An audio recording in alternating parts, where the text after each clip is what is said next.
Hi, నేను మీ సంధ్యా కమల్. కొత్త ఆశలతో, ఆశయాలతో ఇప్పటికే న్యూ ఇయర్ రెజల్యూషన్స్ అన్నిటినీ కూడా మీరు బుక్లో 1 by 1 పాయింట్స్ కింద నోట్ చేసుకున్నారు కదా. మరి నోట్ చేసుకున్నది కాదండి, దాన్ని ఇంప్లిమెంటేషన్ కూడా చేయాలి. మరి ఇంప్లిమెంటేషన్ చేయాలి అంటే ఎలా అని అనుకుంటున్నారా? మీరు ఏం చేస్తారు? ఇప్పుడు ఈ ఇయర్లో మీరు చేసినటువంటి ఆ రాంగ్ స్టెప్ ఏంటి అని చెప్పి టార్టైస్ కాయిల్ పెట్టి ఇలా రివైండ్లోకి వెళ్ళి ఆలోచిస్తూ ఉంటారు కదా.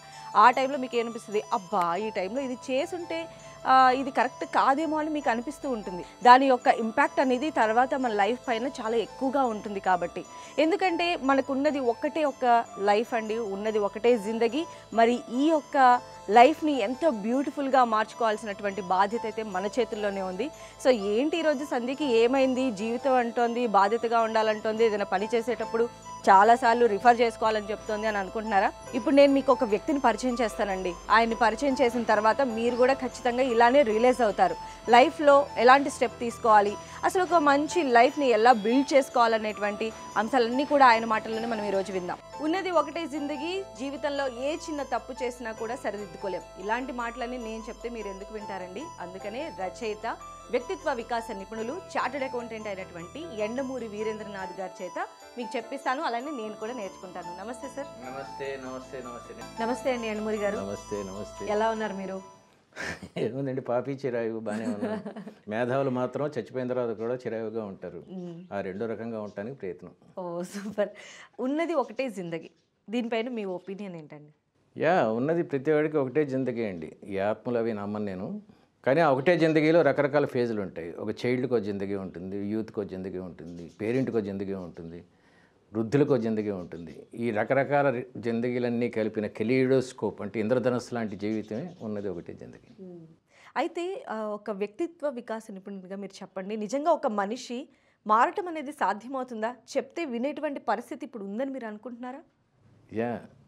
90% of the people change to 10%. ఉదాహరణకి మీ మొహం చిన్నది, జుట్టు పెద్దదిగా ఉంది, ఈ స్టైల్ కాకుండా కొంచెం పక్కకి దివ్వుకుంటే ఇంకొంచెం అందంగా ఉంటారని నేను చెప్పాను అనుకోండి. ఓకే, ఇంటికి వెళ్ళి ట్రై చేస్తారు. మీ హస్బెండ్ బాగుందన్నాడు అనుకోండి, మీ పిల్లలు బాగుందన్న ఇలా, దెన్ యూ విల్ చేంజ్. కానీ బాగాలేదని చెప్పడం వ్యక్తిత్వ వికాస నిపుణుడు చేసే పని. నీ జీవితం ఇంతకన్నా బాగుండాలంటే ఎలా ఉండాలి? అది ఎక్స్టర్నల్ అవ్వచ్చు, ఇంటర్నల్ అవ్వచ్చు. ఎక్స్టర్నల్ అయితే ఇప్పుడు నేను పాజిటివ్గా తీసుకుంటే నేను చేంజ్ చేసుకుంటాను. పాజిటివ్గా కాదు, పాజిటివ్గా అన్నాను నేను చెప్పింది కరెక్ట్ అవ్వాలని రూల్ లేదుగా. ఉంటుందా లేదా డిసైడ్ చేసింది మీరు, మీ వాళ్ళు. నేను మళ్ళీ కలవను కదా మిమ్మల్ని. సో మీరు దాన్ని తీసుకొని ఈ సలహా కన్నా ఈ సలహా ఇంకా బాగుంటుందేమో. అంటే ఇప్పుడు సలహా తీసుకునే వాళ్ళకన్నా కూడా ఆయన నన్ను విమర్శించారు అనేటువంటి పాయింట్ తీసుకునే వాళ్ళే ఎక్కువగా ఉంటారండి. ఆ విమర్శ సద్విమర్శ లేకపోతే మంచి విమర్శ అనేది మేము నవల్స్ రాస్తాం. బాగాలేదంటాడు, నేను అంటాను బాగాలేదు అనొద్దు, నచ్చలేదు అను. బాగాలేదు వేరు, నచ్చలేదు వేరు. నాకు మృణాల్సిన పిక్చర్ నచ్చచ్చు, సత్యజిత్ రే పిక్చర్ నచ్చచ్చు, ఇంకొక హీరో పేరు సినిమా నచ్చకపోవచ్చు, అది కొన్ని లక్షల మందికి నచ్చచ్చు. సో నచ్చటమే ఈజ్ డిఫరెంట్, బాగుంటాం బాలు. ఈ ప్రపంచంలో ఏది బాగుంది బాగాలేదని ఎవడో ఏం చెప్పలేడండి. నచ్చలేదు, నచ్చింది. జీసస్ క్రైస్ట్ కొంతమందికి నచ్చచ్చు, మహమ్మద్ ప్రవక్త కొంతమందికి నచ్చచ్చు, గౌతమ్ బుద్ధుడు కొంతమందికి నచ్చచ్చు. అంతే థియరీ అంతా. ఈ ఉన్నది ఒకటే జిందగీలో మనం ముఖ్యంగా అనుకోవాల్సింది ఏంటంటే బాగా బతకటం ఎలాగా. మీరు అన్నారు వ్యక్తిత్వ వికాసం వల్ల మనిషి మారతాడా మారడా అని చెప్పి. దాన్ని ఒక చిన్న స్టోరీ చెప్తాను. ఒక కుర్రోడు ఉన్నాడు, ఒక 5 years బాయ్, చాలా మిస్చివస్ అతను. తల్లి ఏమో ఒక స్వామీజీ దగ్గరికి తీసుకొచ్చింది. అతను మహాజ్ఞాని. ఈ కుర్రోడు తీసుకొచ్చి స్వామికి కళ్ళకు దండం పెట్టించి, వీడు చాలా తెలివైన వాడండి, కానీ విపరీతం అల్లరి చేస్తాడు, సరిగ్గా చదవడు, ఎప్పుడు కంప్యూటర్లో అవి ఆడుకుంటూ ఉంటాడు, ఇవన్నీ చెప్పిన తర్వాత నాయన నీకేం చెప్పను అని అడుగుతాడు స్వామి. వాడు చాలా అల్లరి పిల్లోడు కదా. అక్కడే రోడ్డు కొత్తగా వేస్తూ ఉంటే తారు ముద్దలు పడి ఉంటాయి. రోడ్డు తారు తెలుసు కదా, తారు ముద్దలు పడి ఉంటాయి. ఆ ముద్ద గురించి చెప్పండి అన్నాడు స్వామీజీని, కొంచెం అల్లరి పట్టించడానికి. బట్ స్వామీజీ అఖండ జ్ఞాని. ఆ ముద్ద తీసుకురా నాయన అన్నాడు. తీసుకొచ్చాడు. ఈ ముద్ద ఖరీదు ఎంత ఉంటుంది అన్నాడు. రోడ్డు పక్కన పడిన ముద్ద కదా, రూపాయి కూడా ఉండదండి, తారు ముద్ద వేస్ట్ కదా. కానీ ఇదే ముద్దలో ఉన్న ప్లాస్టిక్ని మనం ఇంకో రకంగా ప్రాసెస్ చేస్తుంటే ఓపెన్ హార్ట్ సర్జరీలో తాళ్ళగా ఉపయోగపడుతుంది. ఈ ముద్ద ద్వారా మనం కనీసం ఒక 100 తాళ్ళు తయారు చేయొచ్చు స్టిచెస్ చేయడానికి. ఒక్కొక్కది 10,000, అంటే దాదాపు 10 లక్షల రూపాయల విలువ గల తారుముద్ద. ఇది కేవలం రోడ్డు పక్కన పడి ఉండటం వల్ల అలా అయిపోయింది. సో నువ్వు ఎక్కడ పడతావు, నీ ప్లేస్మెంట్ ఏమిటి అని తెలుసుకుంటే జీవితం బాగుంటుందని చెప్తాడు. ఈ చిన్న కుర్రవాడికి తెలివైనవాడు కదా, ఈజీగా స్ట్రక్ అవుతుంది, తను చేస్తున్న తప్పు అర్థమవుతుంది. దీన్ని బటర్ఫ్లై ఎఫెక్ట్ అంటారండి. బటర్ఫ్లై ఎఫెక్ట్ అంటే ఒక గొంగళి పురుగు సీతాకోక చిలకలా మారటాన్ని బటర్ఫ్లై ఎఫెక్ట్ అంటారు. ఉదాహరణ, ఒక కుర్రోడు ఉన్నాడు, అతను ఇంటర్వ్యూకి వెళ్ళాడు, బస్సు అందలేదు, ఆలస్యంగా వెళ్ళాడు, ఇంటర్వ్యూ రాలేదు. వస్తూ ఉంటే మధ్యాహ్నం 1 గంట అయిపోయింది, బాగా దాహం వేస్తుంది, నీళ్లు కావాలి, ఎక్కడ సోడా కొట్టు కూడా దొరకలేదు. దాదాపు 3 కిలోమీటర్స్ తిరిగిన తర్వాత ఇక్కడ ఒక్క షాప్ కూడా లేదే, ఒక చిన్న షాప్ పెడితే ఎలా ఉంటుందని చెప్పి సోడా షాప్ పెట్టాడు. వితిన్ 1 మంత్ చాలా ప్రాఫిట్స్ వచ్చి కూల్ డ్రింక్స్ చేశాడు, తర్వాత ఐస్ క్రీమ్స్ చేశాడు, తర్వాత పెద్ద ఇండస్ట్రియలిస్ట్ అయ్యాడు అనుకుందాం. ఆ రోజు కానీ అతనికి బస్సు దొరుకుంటే 10,000 రూపాయల జీవితాంతం స్థిరపడి ఉండేవాడు. కేవలం దొరకపోవటం వల్ల బస్సు అతని జీవితం గొంగళపురి నుంచి సీతాకోకచిలుగా మారింది. ఇది వ్యక్తిత్వ వికాసం ఇప్పుడు చేసేది. నీలో ఉన్న డిఫెక్ట్ ఏంటి, దాన్ని ఎలా మార్చుకోవచ్చు అనేది చెప్పడం మాత్రమే మా ధర్మం అండి. వింటాడా లేదనే తన కర్మం. ఇది నేను చెప్పింది. బట్ ఉన్నది ఒకటే జిందగీలో బటర్ఫ్లై ఎఫెక్ట్ గురించి, ఒక మనిషి తను ఎలా ప్రాసెస్ చేసుకోవాలనే దాని గురించి మనం ఇప్పుడు డిస్కస్ చేస్తున్నాం. అసలు ఏంటండి ఈ ప్రాసెస్ అర్థం ఏంటి అసలు? ఫస్ట్ ఆఫ్ ఆల్ మీరు చెప్పినట్లు ఈ గొంగళి పురుగు నుంచి బటర్ఫ్లైకి మారటమే ప్రాసెస్ అంటారా? దీనిలో ఏమైనా హడిల్స్ లాంటివి ఉంటాయా మనకి? ప్రతి మనిషికి ఒక గోల్ ఉంటుందండి. ఆ గోల్ ఏంటి? ఆనందంగా ఉంటాం. టెంపరీ గోల్స్ ఉంటాయి, పర్మనెంట్ గోల్స్ ఉంటాయి. ఒక బీటెక్ స్టూడెంట్ ఉన్నాడు, బీరు బాటిల్ కిందకి దింపకుండా ఒకటే కుక్కలో తాగుతాడు, సక్సెస్, ఫ్రెండ్స్ అందరూ చప్పట్లు కొడుతున్నారు. అలాగే హుక్కా తాగాడు, వీడియోస్ చూశాడు, చాలా ఆనందం చేస్తున్నాడు. So he's reaching his goals as far as ఆనందం ఈజ్ కన్సర్న్. కానీ బీటెక్ అయిపోయిన తర్వాత ఉద్యోగం రాలేదు. He became a bad parent, bad husband, అసలు డబ్బులు లేవు. సో టెంపరీ గోల్స్లో ఆనందం అనుభవించి పర్మనెంట్ గోల్లో విషాదం అనిపించడం అనేది జీవితం కాదండి. ఉన్నది ఒకటే జిందగీ కాబట్టి ఫ్యూచర్ ఆస్పెక్ట్లో కూడా ఈ గోల్ కరెక్ట్గా రీచ్ అయితే అది కరెక్ట్ గోల్. ఇంకో విషయం చెప్పాలి ఇక్కడ. ఒక కుర్రోడు బీర్ బాటిల్ ఎత్తుకొని ఫుల్గా తాగి ఎంజాయ్ చేసినోడు ఎంజాయ్ చేశాడు, క్లాస్లో ఫస్ట్ వచ్చినోడు అదే ఎంజాయ్ చేశాడు, స్పోర్ట్స్ ఆడి కప్పు సంపాదించినోడు అదే ఎంజాయ్ చేశాడు. కానీ ఫస్ట్ మార్క్ వచ్చినోడు, స్పోర్ట్స్లో వచ్చినోడు కూడా జీవితాంతం ఎంజాయ్ చేస్తూనే ఉంటారు విక్టరీస్. కానీ వీడు డబ్బు లేక, ఫాదర్ మదర్తో ఎఫెక్షన్ లేక విషాదంలోకి వెళ్ళిపోతాడు. అది ప్రాసెసింగ్ అంటే. అంటే ఇంత చెప్పిన తర్వాత మిమ్మల్ని ఎండమూరి గారని పిలవాలనిపించట్లేదు నాకు. మీరు ఒక గురువుగా కనిపిస్తున్నారు. సో నేను మిమ్మల్ని గురువు గారని పిలవాలనుకుంటున్నాను. అభ్యంతరం లేదు, తాతగారు అన్నంతకాలం లేదు. గురువుగారు వాళ్ళకి చెప్పండి, అంటే మీరు ఇందాక చెప్పిన దాని ప్రకారం పర్సన్ టు పర్సన్ వాళ్ళ హ్యాపీనెస్ గోల్స్ అనేవి వేరే ఉన్నాయి. అసలు ఏంటి గోల్ ఏంటి? చాలా బాగా కరెక్ట్ వాక్యం ఆడారు మీరు. Person to person different goals ఉంటాయన్నారు. 100% కరెక్ట్ అండి. ఉసామిన్ బిన్ లాడెన్ గోల్ వేరు, 400 మంది చంపేశాడు. అలాగే ఇంకోళ్ళు గోల్ వేరే ఉండొచ్చు. నా ఉద్దేశంలో గోల్ అంటే సక్సెస్ అండి. సక్సెస్ అంటే ఏమిటంటే చాలా సింపుల్గా చెప్తాను, నవ్వుతూ ఉంటామండి. ఇంతకన్నా పెద్ద డెఫినేషన్ ఏం లేదు. ఈరోజు నవ్వుతూ ఉండాలి, రేపు కూడా నవ్వగలననే నమ్మకం ఉండాలండి. ఈ బీటెక్లో బీర్ బాటిల్ చెప్పాను చూడండి, వాడికి రేపు నవ్వగలనన్న నమ్మకం లేదు వాడికి. మీరు ఎప్పుడైనా గమనిస్తే ఈ ప్రపంచంలో చిన్నపిల్లలు బాగా నవ్వుతూ హ్యాపీగా ఎంజాయ్ చేస్తూ ఆడుకుంటూ ఉంటారు. కొంచెం యూత్కి వచ్చిన తర్వాత టెన్షన్ స్టార్ట్ అవుతాయి. పరీక్షల దగ్గర పడేసరికి పూర్తిగా నవ్వు మాయమైపోతుంది. ఎందుకు? సరిగ్గా చదవలేదు కాబట్టి. అలాగే ఉద్యోగం వచ్చిన తర్వాత ఎందుకు మంచి ఉద్యోగం రాలేదు? సరిగ్గా మార్కులు రాలేదు కాబట్టి. ఉద్యోగం అయిన తర్వాత మళ్ళీ ఎందుకు నవ్వు మాయమైంది? పిల్లలు సరిగ్గా లేరు, పేరెంటింగ్ సరిగ్గా లేదు కాబట్టి. మళ్ళీ వృద్ధాప్యంలో ఎందుకు నవ్వు మాయమైంది? రిటైర్మెంట్ రిటైర్మెంట్స్లో ఏం చేయాలనేది కరెక్ట్గా ప్లాన్ చేసుకోలేదు. సో గోల్ అంటే ఎప్పుడు నవ్వుతూ ఉంటాం. మీరు ఈ ప్రపంచంలో గమనించండి, 10% ఆఫ్ పీపుల్ ఎప్పుడు నవ్వుతూ ఉంటారు. 90% ఆఫ్ వృద్ధులు కానీ మధ్య వయస్కులు కానీ నవ్వరండి, ఎక్కువ నవ్వరు. అసలు మనస్ఫూర్తిగా నవ్వి చాలా కాలం అయి ఉంటుంది. నేను చెప్పిన కారణాలన్నీ ఉంటాయండి. డబ్బు సమస్య, భార్యతో కానీ భర్తతో కానీ సమస్య, పిల్లలతో సమస్య, ఆరోగ్య సమస్య, ఇన్ని సమస్యల వల్ల మనుషుల్లో నవ్వు తగ్గిపోతుంది. అంటే వాళ్ళ గోల్ సరిగ్గా లేదనమాట. ముందు ఆరోగ్యం బాగుండాలి కదా. నన్ను చూడండి, 70 ఇయర్స్ నాకు. ఇప్పుడు నవ్వుతున్నానంటే నాకు విధమైన ఆరోగ్య సమస్యలు లేవు. దీనికి కారణం ఏంటంటే రోజుకు 15 నిమిషాలు 20 నిమిషాలు ఎక్సర్సైజ్ చేయడం ఎవ్రీడే. ఎప్పటి నుంచి? 28th ఇయర్ నుంచి. ఆహారం కరెక్ట్గా ఆబగా తినకుండా కొంచెం కరెక్ట్గా తింటాం. ఇలా ఉంటే హెల్త్ బాగుంటుంది. కరెక్ట్గా ప్లానింగ్ చేసుకొని యాజ్ ఎ చార్టెడ్ అకౌంటెంట్ కరెక్ట్గా డబ్బులు సంపాదించి కొంచెం కంఫర్టబుల్ పొజిషన్ రావడం, నవ్వుతూ ఉంటాం.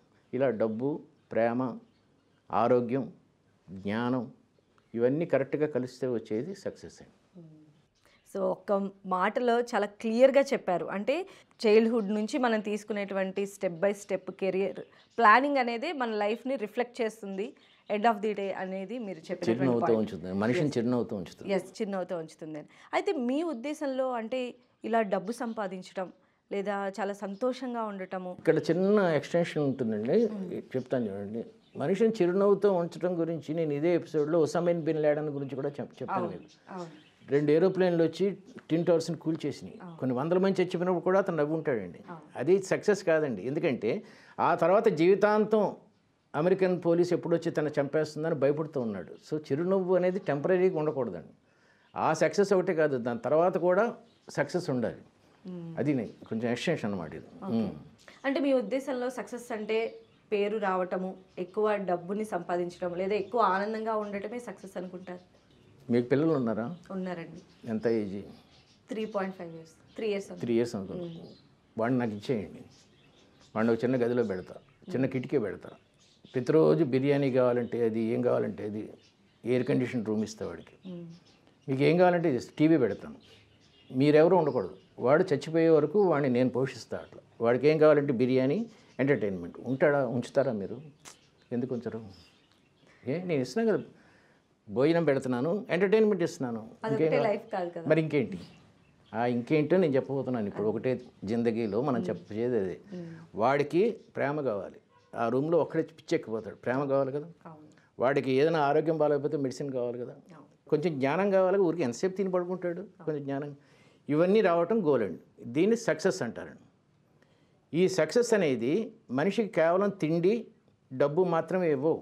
కొంత గుర్తింపు కావాలి, సమాజంలో గుర్తింపు కావాలి, చప్పట్లు పడాలి, కొంత ప్రేమ ఉండాలి. ఇవన్నీ వచ్చినప్పుడు దట్ ఈస్ కాల్డ్ సక్సెస్. ఆ ఉన్నది ఒకటే జిందగీలో వీటిలన్నింటినీ, దీన్ని షడ్గుణ ఐశ్వర్యాలు అంటారు. శటకోపం అనే పేరు విన్నారా? ఎక్కడ పెడతారు?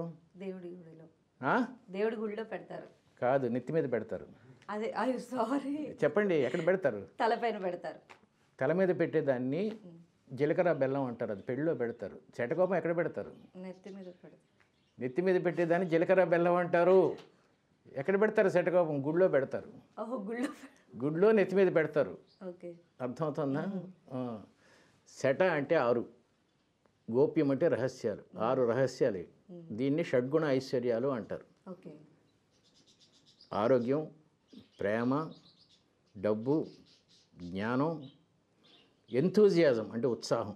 ఇలాంటి 6 కలిస్తే వచ్చేదాన్ని శటకోపం అంటారు.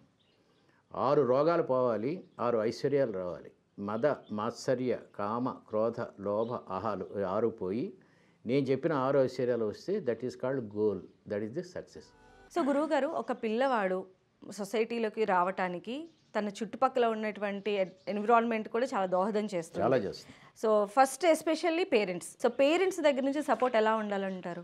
వెరీ బిగ్ ఆస్పెక్ట్ అండి. చాలా దాదాపు 1 గంట సేపు మాట్లాడాల్సింది, కానీ చిన్న ఎగ్జాంపుల్తో చెప్పేస్తాను. ఒక పిల్లవాడు 4 ఏళ్ల వయసులో, మీకు ఒక 3 years బాబు ఉన్నాడు అనుకో, నా 4 years ఏజ్లో వాడు ఈలో ఏబిసిడీలు నేర్చుకోవడం ప్రారంభిస్తారు. వాడు రూమ్లో కూర్చొని చదువుకుంటుంటారు. వాడు బాగానే చదువుకుంటున్నాడు కదా అని చెప్పి మీరు పక్క రూమ్లో టీవీ పెట్టుకుంటారు. వాడి మనసులో ఎలాంటి ఫీలింగ్ కలుగుతుందంటే, నేను ఒక్కడనే జీవితంలో వేస్ట్ ఫెయిల్యూర్ చదువుకుంటున్నాను, నా మదర్ ఎంజాయ్ చేస్తుంది టీవీ. సాక్రిఫైస్ అంటే వాడు చదువుకుంటున్నప్పుడు మీరు పక్కన సూది దారం పెట్టి వర్క్ చేసుకుంటాం, అప్పుడప్పుడు ఏం చదువుతున్నారా అని అడుగుతాను, సరిపోతుంది కదా. ఇదండి గుడ్ పేరెంటింగ్ అంటే. Always be with a child. Don't give him the impression that you are enjoying the life and he's doing something which is not happy to him. అలాంటి ఫీలింగ్ ఫస్ట్ ఇన్ఫాంట్ స్టేజ్లో ఇస్తే అక్కడి నుంచి start అవుతుంది parent. ఇది effect on the child. A parent చేయాల్సిన sacrifice. నిజంగా అంటే ఇలాంటి సాక్రిఫైసెస్ ఇంకా నెంబర్ ఆఫ్ చేయాల్సి ఉంటుందంటారా పేరెంట్స్? దీన్ని సాక్రిఫైస్ అనండి యాక్చువల్గా. ఒక గైడెన్స్, ఒక టీవీ సీరియల్ పేరు ఏదైనా చెప్పండి, ప్రస్తుతం వస్తుంది. నీ మొగుడే నా మొగుడు అనుకుందాం. ఆల్మోస్ట్ అలానే ఉన్నాయిలేండి కాన్సెప్ట్లు అన్నీ. అది పోనీ నీకు నాకు ఒకడే మొగుడు, పోనీ ఇది కాదు నా పాత మొగుడే నీ కొత్త మొగుడు అనుకుందాం. ఇలానే 3 సీరియల్స్లో ఉన్న కాన్సెప్ట్ చెప్పేశారు మీరు కదా. ఈ సీరియల్ చూడటం కన్నా ఒక కుర్రోడిని పక్కన కూర్చొని చదివించడం నిశ్చయంగా ఆనందం ఇస్తుందండి. ఇది నా ఎక్స్పీరియన్స్తో చెప్తున్నా. సో ఈ తల్లి తండ్రి చేయాల్సింది ఏంటంటే, ఇప్పుడున్న ఆనందం కన్నా ఇంకొంచెం ప్రొడక్టివ్ ఆనందం, అండర్లైన్ ప్రొడక్టివ్ ఆనందం ఇవ్వటం ఎలా అని తెలుసుకుంటే ఇందులో సాక్రిఫైస్ ఏమి ఉండదండి. నీ కొడుకు జీవితంలో పైకి వస్తుంటే అంతకన్నా ఆనందం ఏముంది. సో దీంతో స్టార్ట్ అవ్వాలి సాక్రిఫైసెస్. అసలు ఈ పేరెంటింగ్లో ఏమన్నా టైప్స్ ఉంటాయా? యాజ్ ఏ వ్యక్తిత్వ వికాసం చాలా మీరు ఏమన్నా ఎగ్జామిన్ చేశారు? పిల్లోడికి ఒక 13 ఏళ్ళు 14 ఏళ్ళు వచ్చిన తర్వాత అసలు పేరెంటింగ్ బయటపడుతుంది. చాలా రకాలు ఉంటాయి. బుల్డోజర్ పేరెంటింగ్ అంటారు. బుల్డోజర్ పేరెంటింగ్ అంటే పిల్లవాడు నడుస్తూ ఉంటే వాడు ముందే తల్లి తండ్రి ఒక బుల్డోజర్లో వెళ్ళి ముళ్ళు అవి తీసేసి చెట్లు అవి తీసేసి దారి పర్ఫెక్ట్గా వేసేస్తూ ఉంటారు. ఈ పిల్లవాడికి చెక్కి డ్రాఫ్ట్కి తెలియదు తేడా. పోస్ట్ ఆఫీస్కి వెళ్తే రెవెన్యూ స్టాంప్ కొనాలా మామూలు స్టాంప్ అంటే బుల్డోజర్ పేరెంటింగ్లో మొత్తం అంతా చేసేసారు. ఇది బుల్డోజర్ పేరెంటింగ్. ఆ పిల్లోడు మొత్తం మీరే చేశారనే స్టేజ్కి వెళ్ళిపోతారు. వాడికి ఏం తెలియదు అసలు. యూనివర్సిటీలో సర్టిఫికేట్ తీసుకోవడం కూడా తెలియదు. వాడు అలా పెరుగుతాడు. వాడికి మంచి చాలామంది తల్లులు అంటుంటారు మా వాడు నేను లేకపోతే తినలేడండి. అది bulldozer parenting. Next is called helicopter parenting. అంటే తల్లి కొడుకు వెళ్తూ ఉంటే పైనుంచి వాళ్ళు వెళ్తూ ఉంటారు. నాన్న అటెళ్లకు అటు నీళ్లు ఉన్నాయి, ఇటెళ్లకు కొండ ఉంది, ఇటెళ్లకు అని పైనుంచి వాడిని నాన్న షంటేస్తూ ఉంటారు. బుల్డోజర్ పేరెంటింగ్ హెలికాప్టర్ పేరెంటింగ్కి బుల్డోజర్ పేరెంటింగ్లో సలహాలు గిలహాలు ఏమి ఉండవండి. వాడు వెళ్ళిపోయి చేసేస్తూ ఉంటారు. హెలికాప్టర్ పేరెంటింగ్లో నిశ్చయం సలహాలు ఇస్తూ ఉంటారు. ఎంబీబీఎస్ చదవద్దు నాన్న నువ్వు రక్తం భరించలేవు, గోఫర్ సంసం అలా చెప్తూనే ఉంటారండి. దీన్ని కాల్డ్ హెలికాప్టర్ పేరెంటింగ్. మూడోది జీపీఎస్ పేరెంటింగ్ అంటారు. అంటే ముందే వాళ్ళు చేసేస్తారు. వాడు కడుపులో ఉండగానే వీడు ఐఏఎస్ అయిపోవాలి అంతే. ఇంకా వాడికి లెఫ్ట్ బ్రెయిన్ కరెక్టా రైట్ బ్రెయిన్ కరెక్టా వాడు ఇంటెలిజెంటా నాలెడ్జిబుల్లా ఏం ఉండదు. జీపీఎస్ పేరెంటింగ్ అంటే ముందే చెప్పేస్తారు. ఇన్నో ఏటిని పెళ్ళి ఇన్నో ఏటిని ఇది ఇన్నో ఏటిని అది. వాడి పిల్లలు ఎప్పుడు కనాలో కూడా వీడే డిసైడ్ చేసేస్తారు వీడు కడుపులో ఉండగానే. అర్థం కదా. జీపీఎస్ తెలియదు. మిలిటరీ పేరెంటింగ్ ఇది అనావృష్టి అతివృష్టి లాగా. మిలిటరీ పేరెంటింగ్ అంటే వాడికి సెపరేట్ రూమ్ ఇచ్చేస్తాడు సెకండ్ ఇయర్లోనే. వాడు అమ్మతో బ్రేక్ఫాస్ట్ కూడా ఫోన్లో చెప్పాలి. అమ్మ నేను వస్తున్నాను బ్రేక్ఫాస్ట్ కంటే అప్పుడు వీడు సర్వెంట్కి చెప్తే సర్వెంట్ అయినా చేస్తే వాడు వెళ్తాడు అనమాట. దీన్ని మిలిటరీ పేరెంటింగ్ అంటారు. వాడు రాత్రి 1 గంటకు వచ్చినా వాడికి సెపరేట్ కీ ఉంటుంది, వాడు వెహికల్ వాడుకుంటుంది, అమ్మ నాన్న ఎక్కడ పడుకుంటారు. అన్నిటికన్నా మంచి పేరెంటింగ్ పిరమిడ్ పేరెంటింగ్ అండి. పిరమిడ్ పేరెంటింగ్ అంటే ఇప్పుడు మీకు 3 years బేబీ ఉన్నాడు అన్నారు, చదువులో బాగుంటాడు ఎక్స్ట్రాడినరీగా ఉండకపోయినా 60 అబోవ్ అంటే ఫస్ట్ క్లాస్. ఒక గేమ్ ఉండాలండి, ఏదో ఒక గేమ్, ఫుట్బాల్ కానీ క్రికెట్, ఒక మ్యూజిక్ కానీ డ్యాన్స్ కానీ పెయింటింగ్ కానీ ఉండాలండి. ఇలా 3-4 ఉండి వాడికి 10 years వచ్చిన తర్వాత ఒక దాంట్లో వీక్గా ఉండి 2-3 స్ట్రాంగ్గా ఉంటాడు. ఈ ఒకటి వదిలేయండి, ఈ 2 తీసుకెళ్ళండి. మళ్ళీ వెళ్ళిన తర్వాత ఒకటి వదిలేయండి. ఇక్కడ పిల్లవాడి కెపాసిటీ 2 రకాలుగా ఉంటుందండి. 2 పైకి వచ్చేవాళ్ళు ఉంటారు. If you know Kumble, you know cricket player Srinath, వీళ్ళందరూ ఇంజనీర్స్ ప్లస్ దేశానికి క్రికెట్ ఆడారు. కానీ సచిన్ తెండూల్కర్ 10th క్లాసే దేశానికి ఆడాడు. Vishwanath Anand chess player, engineer. నీ పిల్లవాడు 2 రాగలడా ఒక దానిలో రాగలడా డిసైడ్ అయిపోతుంది. దీన్ని పిరమిడ్ పేరెంటింగ్ అంటారు. 4తో స్టార్ట్ చేసి then go go go and all these things. ఇప్పుడు నా మనవడు ఉన్నాడు, అంటే నేను చెప్పుకోవడం కాదు కానీ నా మనవడు ఉన్నాడు. He plays tennis. He represented he school in Russia as for as tennis is concerned. Then he plays piano in a church. Piano and he is number 1 in studies. ఇలా 3-4 చేసుకున్న తర్వాత కొంతకాలం అయిన తర్వాత ఏది వదిలేయాలి? పియానో వదిలేయాలా, ఇది వదిలేయాలా కదా. ఇలా చేయటం వల్ల లాభం ఏంటంటే అండి, మీ పిల్లలు వాచర్స్గా కాకుండా పెర్ఫార్మర్స్గా బతుకుతారండి. ఇప్పుడు మీ అబ్బాయి 3 years ఉంది, వాడికి ఆల్రెడీ స్మార్ట్ ఫోన్ ఇచ్చి ఉంటారు మీరు. వాడు ఇంటర్నెట్లో అది చూస్తూ ఉంటాడు. వాడు మేధావి కదా, వాడికి ఏ ఛానల్లో ఏమొస్తుందో తెలుసు అని. ఇది మేధావితనం అని పొంగిపోకూడదు. వాడికి మీరు ఏ పియానో నేర్పారనుకోండి, దీనికన్నా పియానో బాగుంటుందన్న వాడికి ప్రొడక్ట్ అలవాటు. చదువుకి మధ్యలో స్మార్ట్ ఫోన్ కన్నా చదువుకి మధ్యలో పియానో కానీ గేమ్స్ కానీ పెయింటింగ్ కానీ ఉంటే he shift this, relaxes in this and again go for studies. వాడేం చేస్తాడు, దీనికి వచ్చి మళ్ళీ దానికి వెళ్తాడు, స్మార్ట్ ఫోన్కి వచ్చి. బట్ ఇక్కడ డిఫెక్ట్ ఏంటంటే smart phone is more attractive than studies. అప్పుడు దాన్ని తగ్గిపోయి ఇది పెరిగిపోతూ ఉంటుంది. దీన్ని అన్ప్రొడక్టివ్ పేరెంటింగ్ అంటారు. అలా కాకుండా pyramid parenting is the great parenting. Okay, అయితే మీరు చెప్పండి, ప్యాసివ్ పేరెంటింగ్కిను ఆథరైజ్డ్గా ఉండేటువంటి పేరెంటింగ్. అదే ముఖ్యంగా తండ్రులు 3 రకాలుగా ఉంటారండి. ప్యాసివ్ అన్నారు కదా, ప్యాసివ్ అథారిటేటివ్ ప్యాసివ్ పాజిటివ్. ఉదాహరణకి ఒక కుర్రోడు ఉన్నాడు, వాడు ఇంటర్మీడియట్ చదువుతున్నాడు, ఇంకో 10 daysలో పరీక్ష. వాడు వచ్చి తండ్రికి చెప్పాడు, నాన్న ఇంకో 10 daysలో పరీక్ష ఉంది, మన ఇంటికి 10 kilometers దూరంలో ఒక గుడి ఉంది కొండ మీద, అక్కడికి వెళ్ళి గుండు కొట్టించుకుంటే యూనివర్సిటీ ఫస్ట్ వస్తుందని మా ఫ్రెండ్స్ చెప్పారు, వెళ్ళనా వద్దా అని అడిగాడు అనుకో. అక్కడ చెరువు ఉంది, చెరువులో మునిగి గుండు కొట్టించుకుంటే అథారిటేటివ్ పేరెంట్ ఏమంటాడు, దరిద్రుడా చంపేస్తా నేను, చదువు బాగా. ఇప్పుడు వైఫ్ వస్తుందండి, ఏమంటే వాడు ఏదో చంపేస్తా నేను కూడా, చదువు అంటే వీడు చెప్పింది వీడికే తప్ప వాడు చెప్పేది అసలు విండండి, కరెక్ట్ కాదు అసలు విండవు. దీన్ని అథారిటేటివ్ పేరెంట్ అంటారు.